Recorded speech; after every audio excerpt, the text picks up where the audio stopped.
question सुरु गरौँ write a C program to display Fibonacci sequence है फिबोनाची सिक्वेन्स चाहिँ दिएको छ यहाँनिर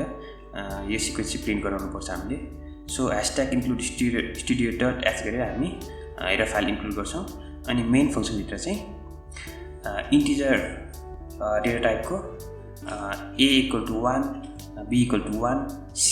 त्यसै गरी यहाँ भेरिएबल डिक्लेरेसन गर्छौँ हैन र a र b मा चाहिँ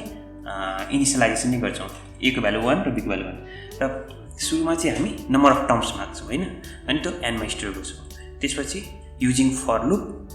हामी चाहिँ लुप लेख्छौँ हैन र लुप भित्र चाहिँ i को भ्यालु 1 देखि इनिसियलाइज गर्छौँ र कहिलेसम्म रन गर्छौँ जबसम्म नम्बर अफ टर्म्ससम्म पुग्दैन र i को भ्यालु चाहिँ 1 ले इन्क्रिज गर्छौँ त्यसपछि यो फर लुप भित्र कोड लेख्छौँ हैन सुरुमा चाहिँ हामी a नै प्रिन्ट गरिन्छौँ त्यो भनेको 1 प्रिन्ट गर्छौँ त्यसपछि हामी c मा चाहिँ a र b जोड्छौँ र एड गर्छौँ यहाँ अहिले चाहिँ के गर्छौँ 1 1 जोड्दा 2 सो 2 चाहिँ c मा आउँछ है c मा असाइन गर्छौँ त्यसै गरी a मा चाहिँ b असाइन गर्छौँ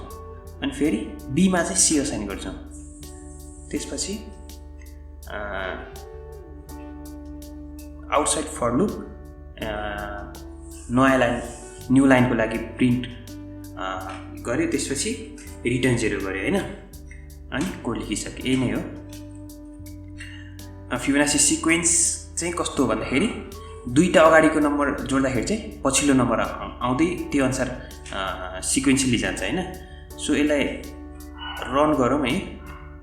नम्बर अफ टर्म्स चाहिँ सुरुमा हामी 10 मागौँ हैन सो 10 वटा फिबोनाची सिक्वेन्स चाहिँ दिएको छ है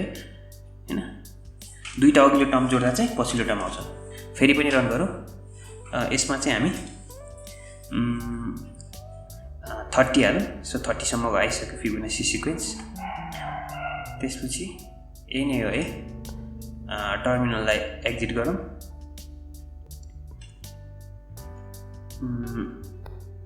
स्क्रिन अलिकति जुम आउट गरौँ है थ्याङ्क यू